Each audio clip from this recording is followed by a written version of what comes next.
I'm going to give you a very short story about the background of solidarity coaching, because a lot of you are new here, and I wanted to be on the same page together. So 10 years ago, in 2005, there was a very small organization in France called AEC at this time. It was Association Européenne for Coaching. It was not belonging to EMCC.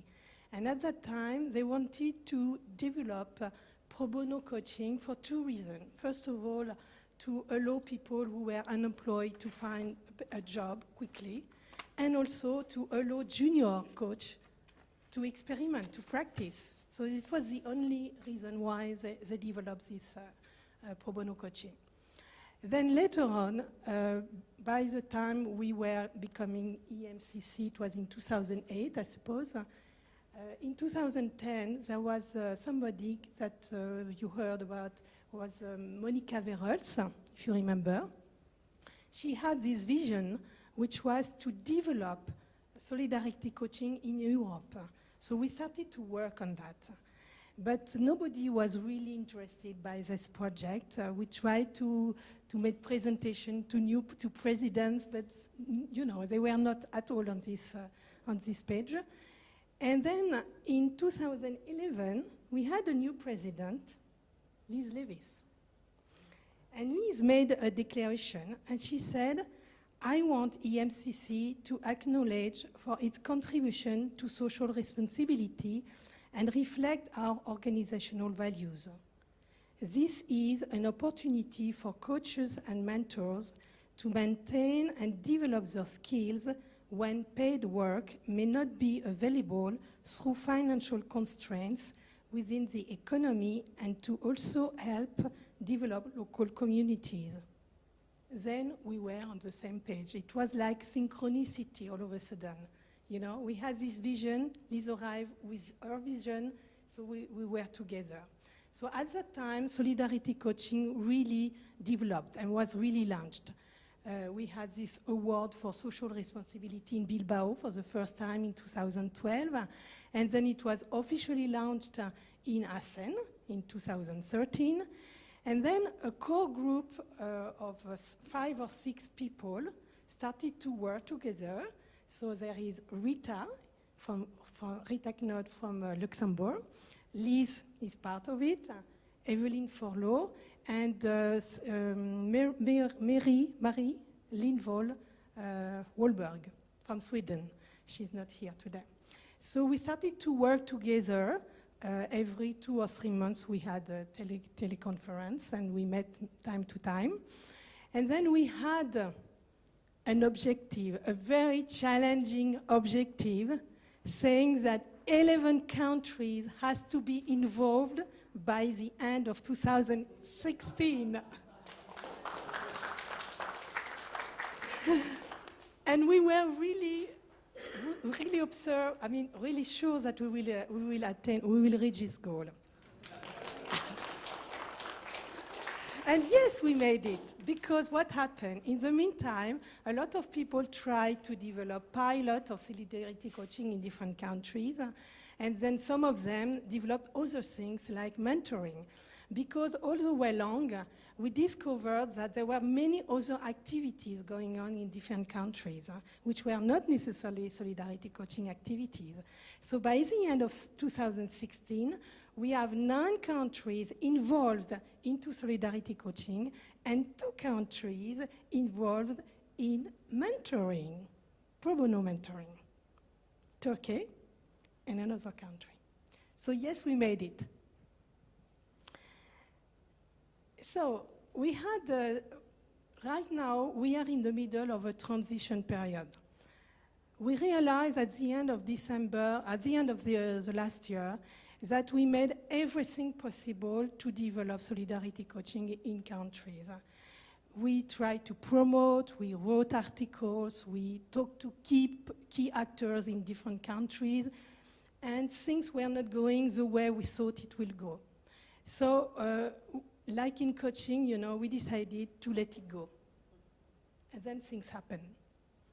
In different countries, people started to contact me and say, oh, I'm going to develop, I am the new coordinator For example, in Germany, I don't know if there is a German people here, no? I want to develop something, I need your help. So, you know, it started like that. And then we thought ourselves that maybe we put too much emphasis on solidarity coaching. Maybe we should look at things differently to open the scope, to look at other activities, because when we come to different conferences like today, we meet people in the hall, and they come to discuss with us, and they gave us some experience they have on their own, but alone. Today, during lunch, I was sitting with a lady, and we discussed together, and she said to me that she's doing a pro bono coaching in the UK with entrepreneurs. And Bill is going to talk to us about that. So you see, a lot of people are doing a lot of things on their own, but they don't come to tell us. So now we had this new idea, which is to look at different ways to contribute to social responsibilities. And today, the workshop is about that. It's about to present you experiences which are happening in different countries, but in other areas, like, for example, in facilitation, and you will have Liz Levis, who will talk about this experience on facilitation with women who have experienced trauma or abuse. Then you will have the experience of Turkey with Riza Kadila, who is going to talk about 10 different mentoring programs which are organized in Turkey. Then Billy Byrne from Ireland is going to talk about this experience that they had with Ashoka. And Supervision, Evelyn, is going to tell us about supervision and in the frame of solidarity coaching. So I'm pleased to give you the floor, Liz, to talk about facilitation at the Nelson Trust in Gloucester. I'm not going to introduce Liz, because I suppose that everybody knows you. Oh, I don't know.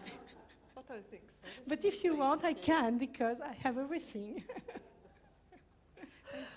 Thank you. So, I'm talking about a project in Gloucestershire in the UK. And you know how you have those moments when you're talking with a friend and just having a cup of coffee together, exactly what I was doing. And we were talking about pro bono coaching, what we were doing. I was telling her all about the project. And I said, I've just finished with a pro bono client and I'm looking for something else. And she said, that's a good idea. I've never done any pro bono coaching. So a discussion went on. And she said, I quite fancy maybe working in a prison. And I said, well, my daughter knows all about prisons. Now, I don't want you to get the wrong idea about my daughter, okay, because she knows all about prisons. She actually worked in Gloucester Men's Prison for several years, and then she worked in a women's prison at Eastwood Park in Gloucestershire.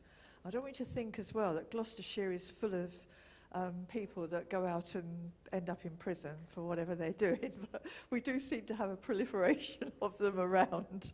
Anyway, long story short, I said I'll ask my daughter and see if there's something we can do. When I talked to my daughter, she went, no, you're not going to Eastwood Park, Mum, because they've closed Gloucester Prison. You're coming to the Nelson Trust. And I thought that was a fantastic compliment from my daughter. Of course, that's put me under great stress since then, as you can imagine, because she works there. And she said, I'd like you to come and talk to my manager, because they're a charity, and they do a lot of good work, which I'll show you in a moment. And so that's what I'm going to tell you about, okay? And that's the background to it. So here's some statistics for you from the UK, because it's a Gloucestershire-based organisation. And it's pretty shocking if you think about it. This is what happens to people through circumstances in their life, that these things happen, okay? And because of this, a couple of people set up the Nelson Trust in 1985 to try and help people get a better life, basically. And I'm talking particularly today about the Women's Centre, which is part of the Nelson Trust. And as you can see there, the women that go to the centre have normally been traumatised by abuse or that's caused them to have suicidal thoughts, self-harming, sometimes from a traumatic childhood, and often become alcohol or drug dependent.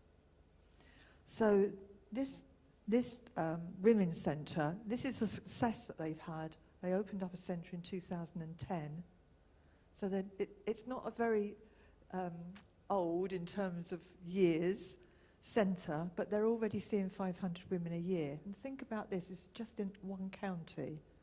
It's not nationwide, this is just on the doorstep of this trust. This is what the problem's like. And this is their success rate over the right-hand side, okay? It's pretty good, okay, when you think about not helping anybody to come into this in those few years. And what I'm talking about today is this program on the left-hand side, this pattern changing group program. That's the one I'm involved with. I don't have a counselling background, so I'm not the person that can do pro bono work on helping people with their trauma. But if you look down the right-hand side, you'll get to a point where it says setting realistic goals. So when I talked to the manager that's managing this program, that was our starting point. And their aim is to work with women who have been able to move away from the dependency on substance, either drugs or alcohol. They've either reduced it significantly or they've completely cured themselves of it. And they've also ended the partnership that caused them trauma. And they're also making sure they don't want to go back into another one. Okay? So that's the client group that we're working with.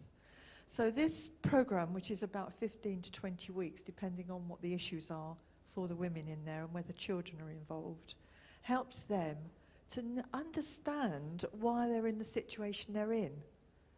Because they get into a pattern, that's why it's called the Pattern Changing Program, and they don't realise why that's happening to them. So it's a really excellent education program that this charity is providing for the community to help women move on in their life. And some of them are living in pretty dire conditions because of what's happened to them.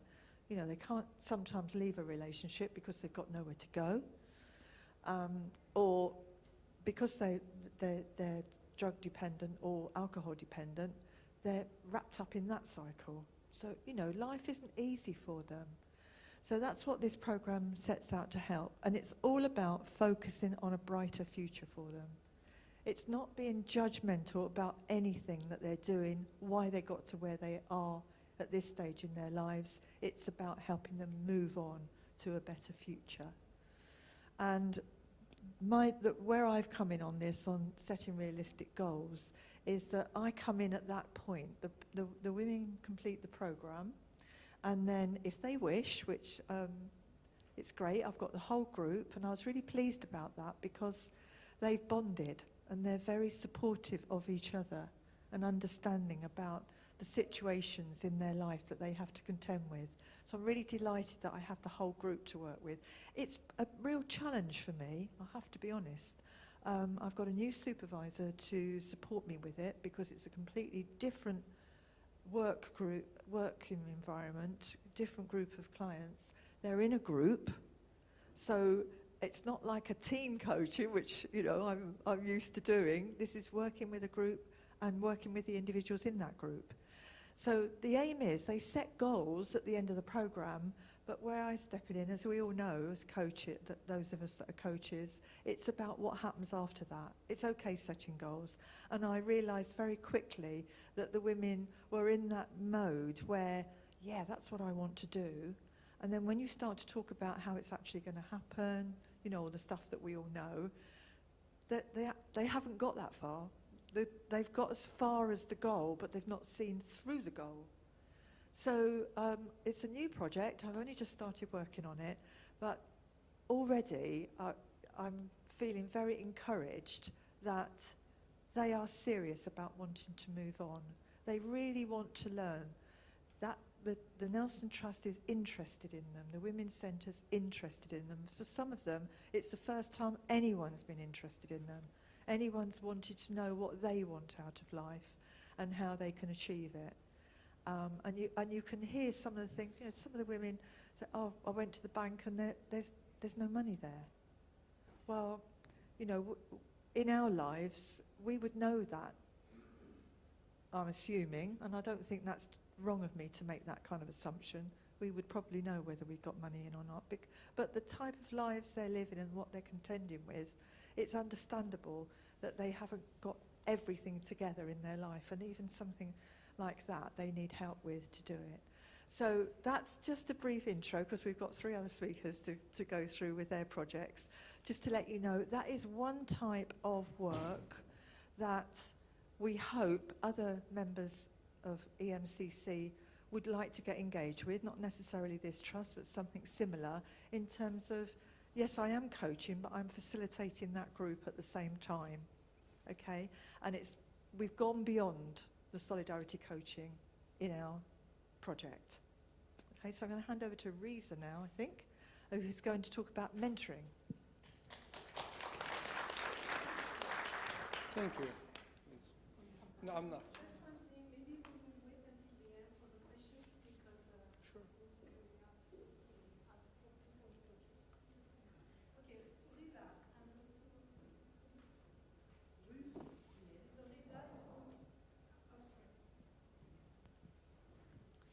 Thank you. Reza is the EMCC chairman from Turkey. We talked about that mentoring program in Istanbul already 2 years ago, and a year and a half ago. And he's very, yes, sorry, I just put one slide because I had nothing to put. Thank you. So I I didn't tell you about it. But thank you, I will slide. This is your slide. Okay, so now, okay, so I leave it to you now. Thank you. Thank you. So there were a couple of paradigm shifts in our story. The first one is doing or enabling others do something. That was the first one. Solidarity coaching is a great approach, but it requires us as coaches, our members, to provide this.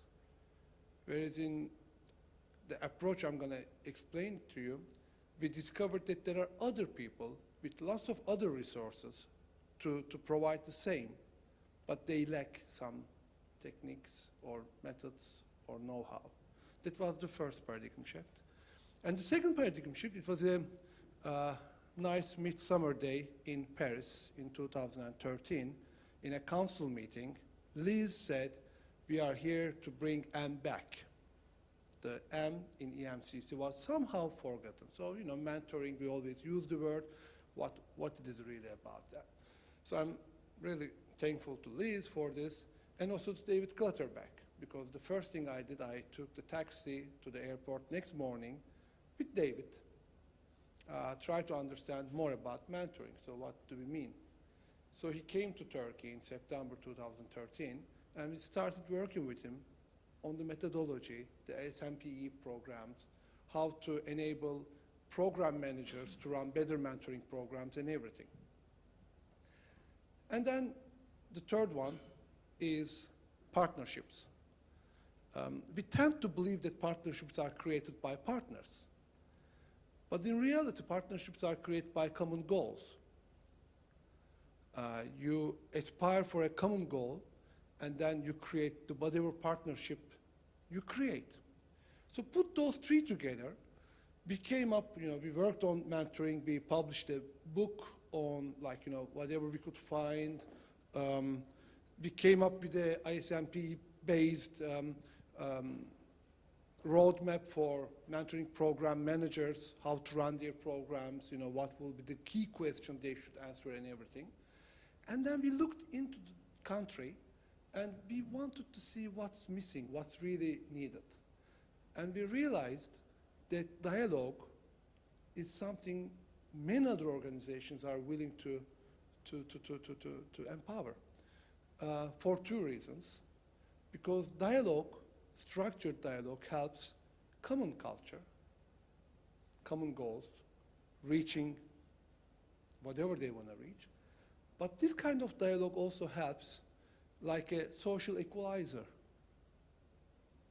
Like Facebook, you have 100 likes, I have 100 likes. We have totally different backgrounds, income, status, whatever, but it's a social equalizer. We both feel the same when we receive our likes. So mentoring fit very well in this sphere because, you know, it helps people from different parts of society, different background, different income level to create a dialogue for a common goal. So with all these preparations, we looked to the market, to the community at large, and offered this in different dialogues, different discussions. And the first one was the American Chamber of Commerce. They said they have a Women Leadership Network program where they would like to have each one of their member CEO to help a woman from another company, from another member company, to accelerate, to grow in their career. So woman empowering program. So great, it's sort of a mentoring program. So we had them putting together the structure. They kind of advised them on how to do it. None of our members took place in this mentorship program. It was all their resources, their time, but we were just there to help them to structure. The second one was junior achievement. Junior achievement, maybe you know or not, they are working with high school kids to bring entrepreneurship, you know, the business acumen and everything at that early age. That was different. In their case, they had a more solid mentoring system and structure, but they lack volunteers. And our members, they loved it. In the first year when we started, in the very first cooperation year, 1/3 of our volunteers came from our organization.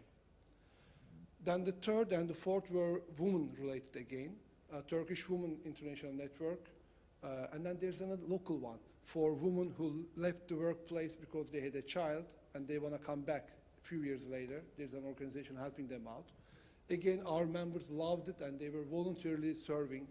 So at the end of the day, the list went on and we reached to 10 different organizations. One of them is very interesting, is the Turkish Entrepreneurs or the Industrial Businessman Organization of Turkey. This is like maybe 80% of Turkish industry, like all big companies, everything. 700 prominent, you know, the most important businessmen in the country. I'm a member, I'm a banker, so at the end of the day. But these are mainly for industries people, the leaders of Turkish industry. And they came up with a story, they came up with a goal. They said the western part of the country is much more advanced than the eastern part.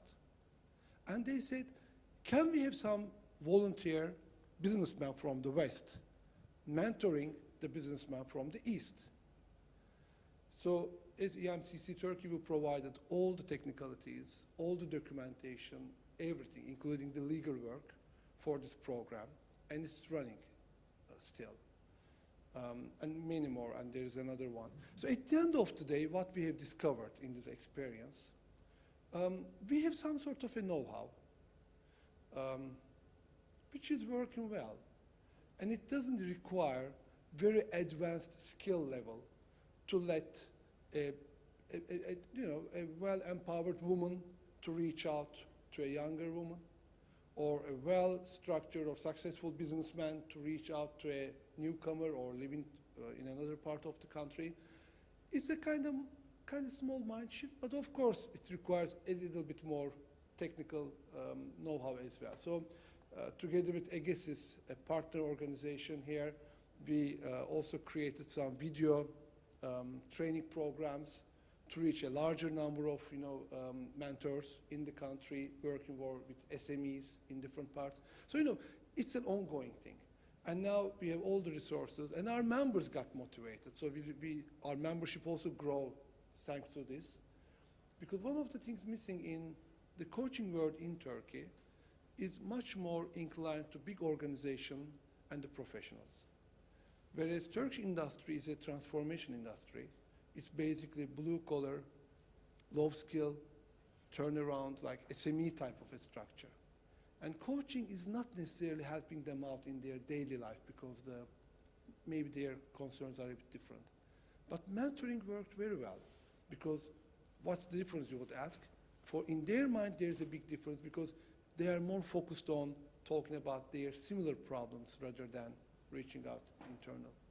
So far it's an ongoing project. We are approached by different organizations. The latest one is the all art-related foundations in Istanbul. They formed a kind of coalition, and they approached us for a mentoring program for helping out new youngcomers to become better at their profession.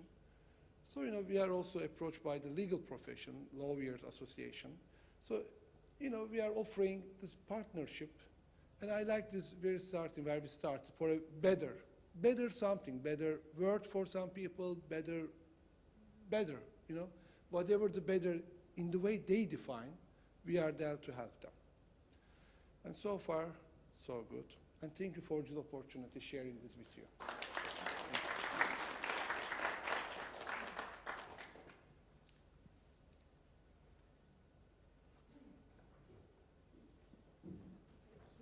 Thank you.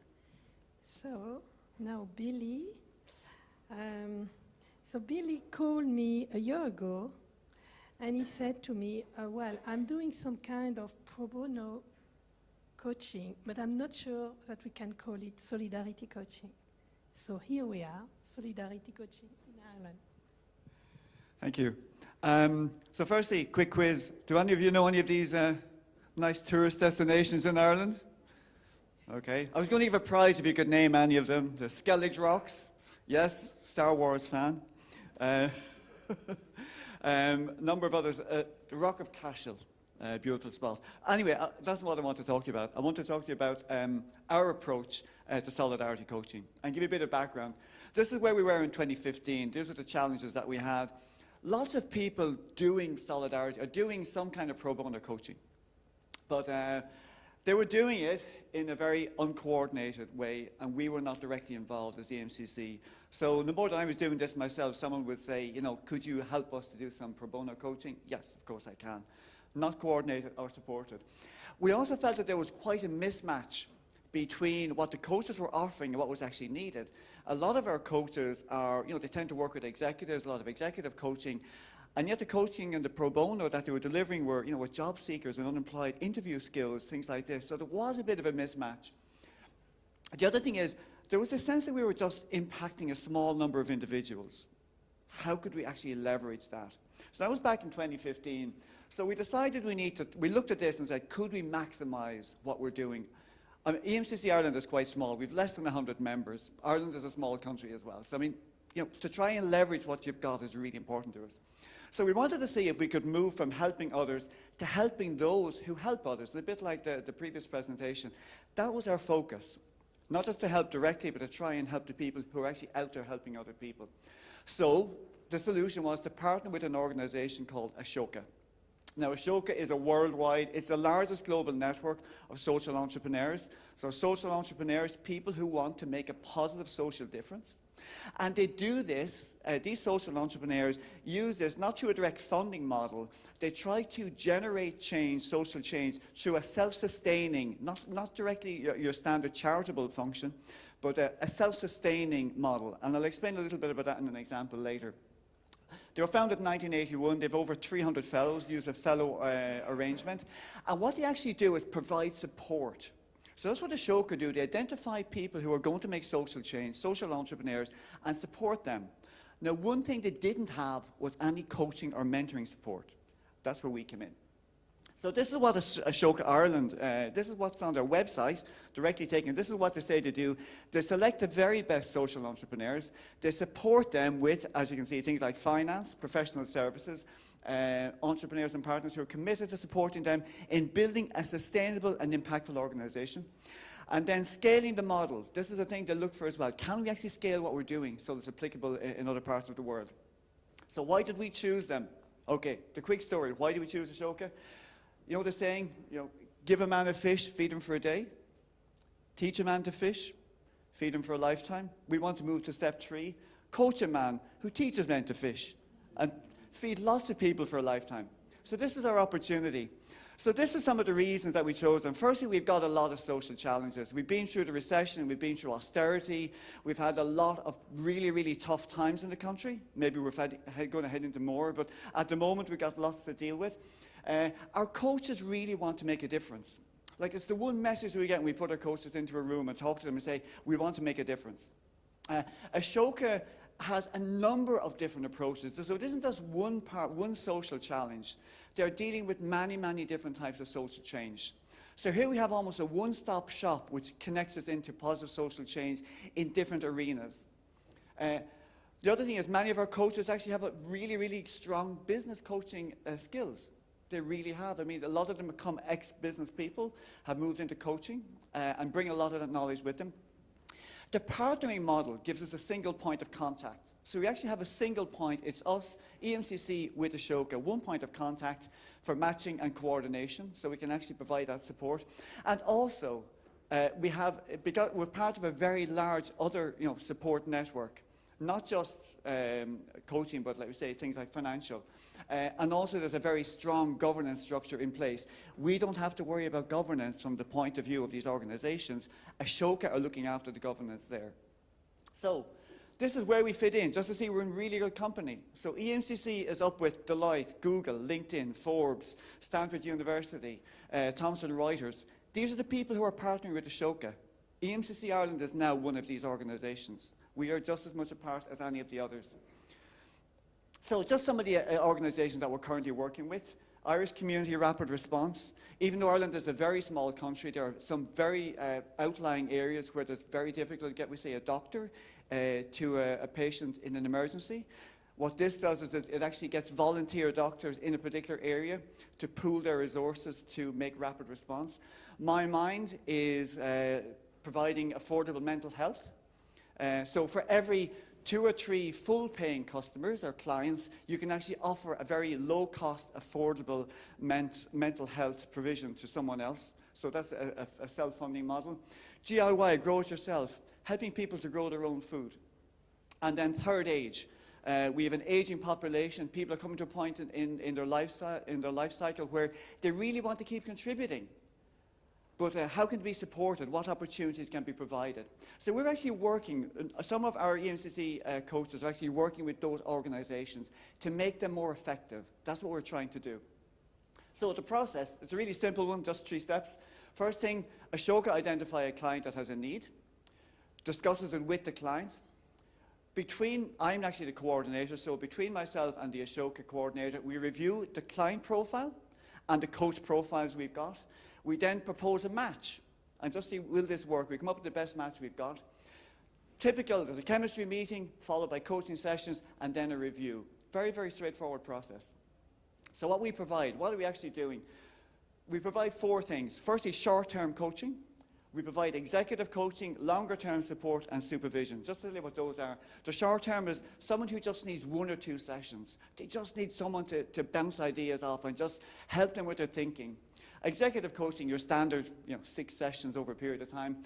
I'm involved in one of these myself, a monthly session over a longer period of time. I've actually been working with the CEO of an organization for almost a year. But the feedback, he says he gets more out of that 1 hour we spend every month. Like he said, it is invaluable. And the savings he has made, I mean, I could not deliver those savings as a coach, but by working with the CEO, the savings he delivers and the number of lives that are impacted is amplified enormously. And then we also provide pro bono supervision for all of our EMCC volunteer coaches, specifically on the topic of working with social entrepreneurs. So, 2017, we now have a panel in place. We have central coordination, matching and support. We are actually leveraging the skills that we've got. The skills that we've got is now being leveraged. We are now impacting not just at an individual level, but also at an organizational level. So the organizations are becoming more effective, not just the individuals. So not working directly with our clients, we're working with the organizations themselves. Current status, I know it might seem small. Again, we're a small country. We've got 15 coaches on our panel. We're working now in 5 locations across Ireland. You can see them there. It's interesting, we actually have a picture of Ireland without clouds all over it. I don't know how they got that. We get a lot of rain. But somehow they did. And then we actually worked directly with 13 clients in our first year, and it's going from strength to strength. So, the benefits to Ashoka, EMCC coaches. Firstly, Ashoka, they get valuable support for all their fellows and the fellows' organizations, and it increases that effectiveness. EMCC, we can move with our social responsibility agenda. We can increase the profile of EMCC and coaching in Ireland, and we are now part of a very broad social responsibility partnering community. The coaches get to contribute to society. They get to work with a diversity of clients, people they would never get to work with normally. Fantastic to do that. And then they also develop as a coach. We were actually acknowledged in the annual report of Ashoka this year. They picked EMCC Ireland as the corporate partner feature for the annual report in our first year. So for us, that's success. We're hitting it there. So thank you, and I'm willing to, anyone who wants to come up to me over the next couple of days, more than happy to talk to you one-to-one about anything and to share our experience. And thank you for all the support since we first spoke about almost 2 years ago, I think.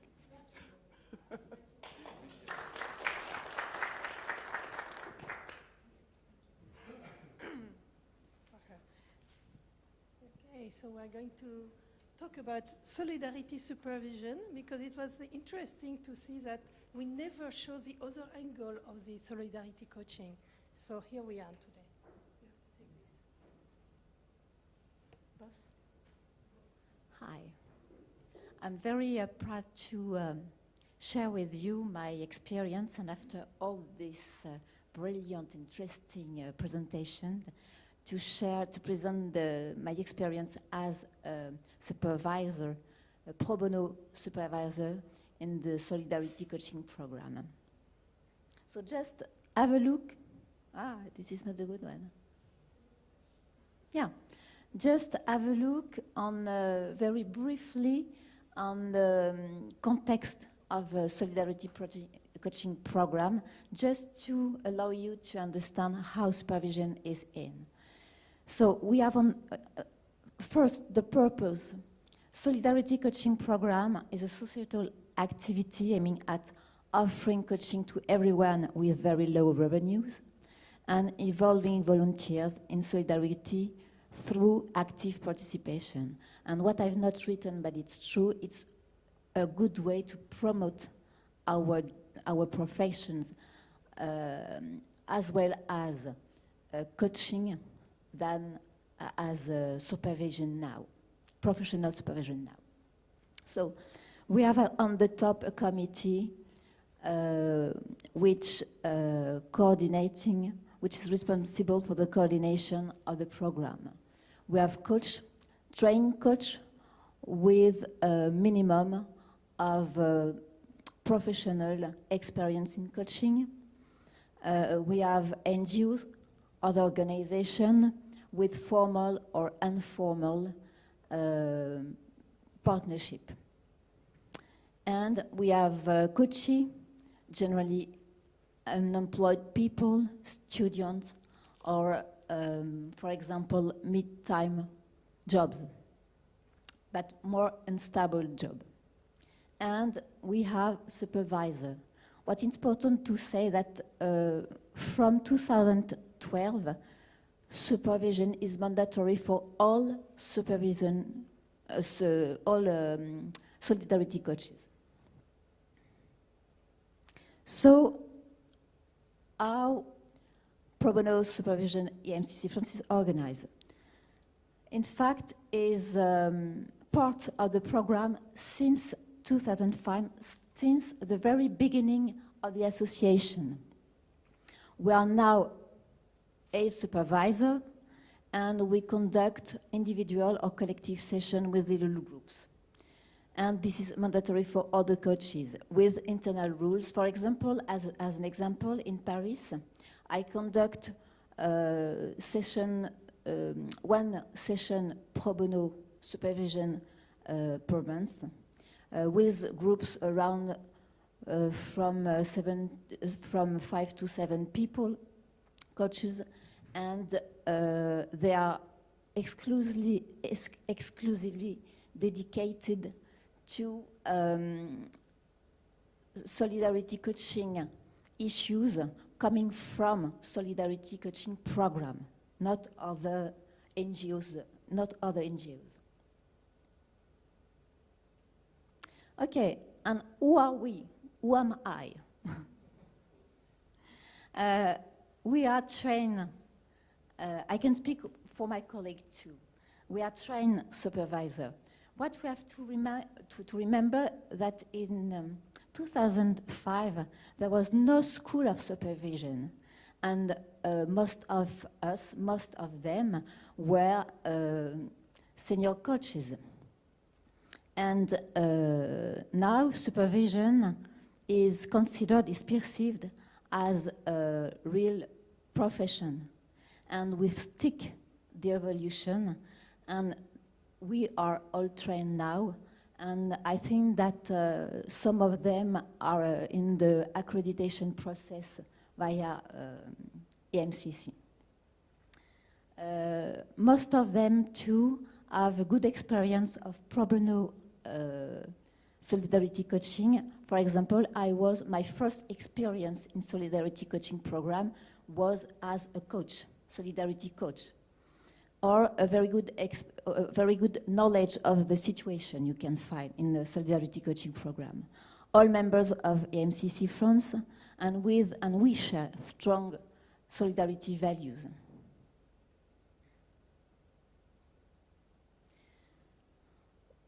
What's the difference? But in fact, we don't consider that there is a difference between solidarity pro bono supervision and standard supervision.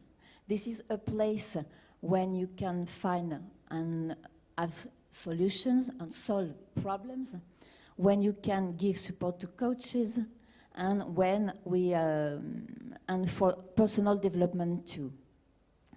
This is a bonus for solidarity coaches because as this is pro bono and free access, they can have they can get back from the association for something and time they give. And the hour of supervision is counted in the accreditation in France. Even if we can tell that this is the same as standard supervision, we have some specificities that comes from one, the coaches, for the coaches, this is very, very different and far from their professional and business environment.